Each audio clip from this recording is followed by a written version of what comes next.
Morning, everybody. It's Dave, and here's Bo on top of the table today. She's going to be kicking back while we go ahead and go through the yard, scratching her ear like that. Boom. All right, so this week we finally have some cooler weather. We've had 90-degree weather for a good amount of stretch now, about 2 weeks.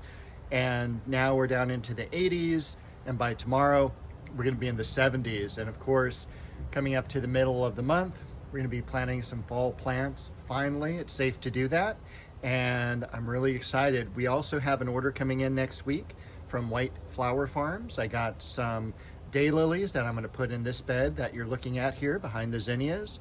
There are going to be some white daylilies. I thought they would look nice in that location. And also some galanthus bulbs. The galanthus bulbs will be out in the rock planter off there by the crepe myrtle tree. And also some lily bulbs, and the lily bulbs will be in the rose garden with all the other lilies. So let's take a quick look around. And of course, each week it seems like the zinnias just keep doing better and better and better. I'm going to feel bad when I ever have to take those out. We've got beautiful conifer and geranium. We've got the variegated saxifraga right there, and a begonia. We've got some buds already starting there on the Pieris japonica. And not a whole lot has changed back in this area here. So those will just be there until I can find some planting areas out in the yard. See if I can back that up a little bit. This is the prune back pineapple guava. Beautiful plant. Trask is the variety. We have Bo there at our feet because she couldn't be left alone to her own devices. We do have one bloom open, two blooms open on this daylily. See if we can zip around there. Look at how beautiful that is.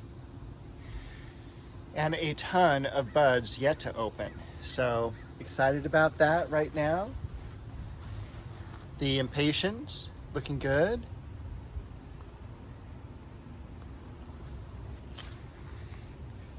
The Dahlia, always fantastic. I do need to go and thin out some of the ones here on the ground. Pomegranate. Elizabeth magnolia.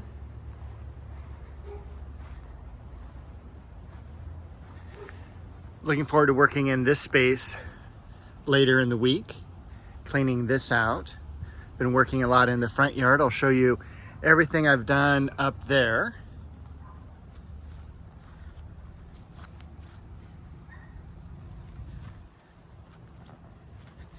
Hosta's just about to die down. That hosta has come up at least for about 7 years now, which is terrific.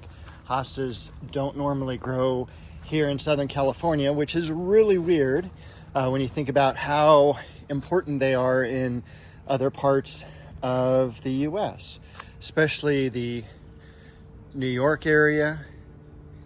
We'll see a lot of those. Just seems that no matter how much snow you get, they'll just come back and do just fine.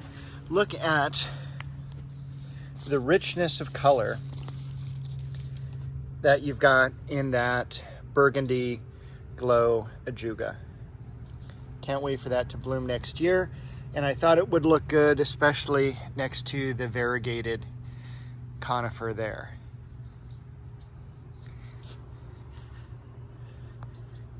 Once again, looking forward to the fall clean out. Going to thin out some of the trees, such as the Anna apple, and right above us is the macadamia tree. Macadamias, if you've never grown them, are so easy to grow in a frost-free zone. They will freeze, which is really weird to think. Most of the pistachios and things like that, they are trees that lose their leaves and they're cold hardy. The macadamia is actually a tropical tree, so keep that in mind if you ever plant one. But the blooms on them are terrific. They're kind of like a wisteria bloom, but much smaller, and they're just incredible, and almost guaranteed that you'll have squirrels if you have a macadamia tree. Seems that each week I talk about the almond bush. It's still in bloom. It's still a great plant. The Leonota, and I should probably walk over to the almond bush. I didn't realize that was such a wide angle there. This is the almond bush here. It is related to lemon verbena, but it is just a stunning bloom, has a very light fragrance.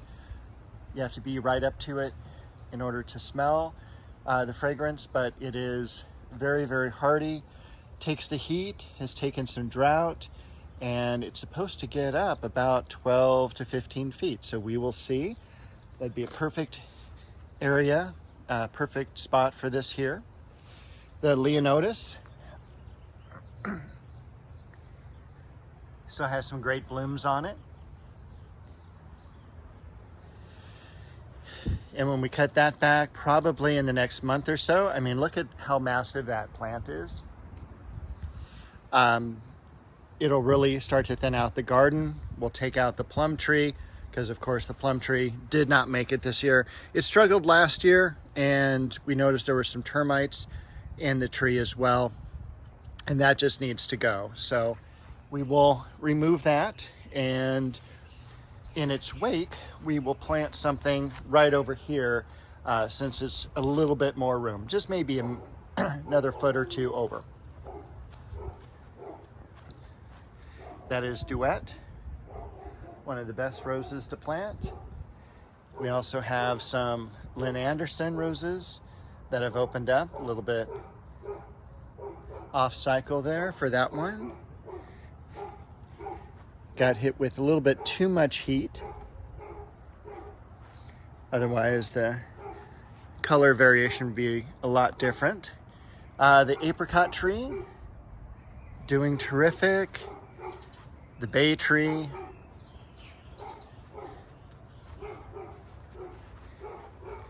The neighbor's dog barking. But let's head out to the front yard, because that's where most of the work has taken place.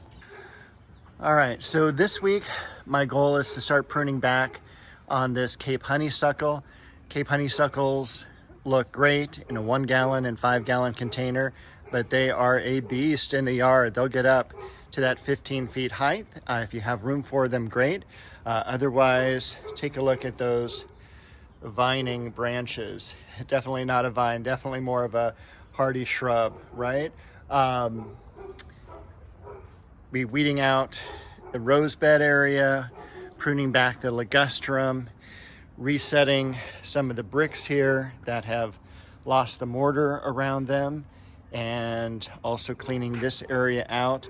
The goal eventually is to paint this fence black all along to the garage area. As you can see, we trimmed, I should say, the grass back to past the bricks in the driveway. That was a huge job. Just that job alone was a full barrel of trash. I mean, it was crazy how much had gone on to the driveway. Let's see, over here. Next week there should also be a new front door, but we'll see that next week, maybe, as long as they're on time. Over here, we've got the ficus tree that we pruned back just last week. We pruned back also all of the fortnight lilies. The fortnight lilies actually came from that house over there. And then as a gift, no, they didn't just blow in. The camellia right here also, we spent some time thinning it out. We do not prune camellias this time of year. In a video a couple weeks ago, I just reminded everyone that the flower buds are set at the very end of the branches. So if you prune back the camellias, they're going to take out the bloom, and it takes 1 year, roughly 1 year, for them to set blossom. So if you prune this, you're not going to get a bloom this coming year, it'll be the year after. So very important on pruning camellias. Did get up on the ladder and pruned up the liquid amber tree. This was a gigantic tree, about 70 feet tall, and it got hacked back by some tree pruners, and they didn't quite listen to all of the instructions of how tall that this really wanted to be and some of the side branching. So it looked horrible for a year or two, and this year it finally is doing some branching out again, but also a lot of branches started from down below, and so we've kind of again raised the skirt on that, and so it looks a lot better. Hopefully next year even better yet.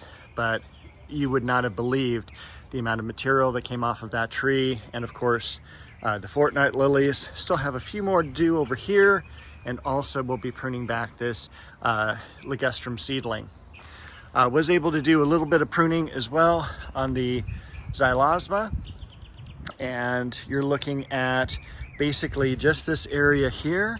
You're looking at 3 of those large 50-gallon trash cans. So it was pretty incredible. And now, of course, all the fall leaves from the magnolia. So I'm going to be cleaning those up right now.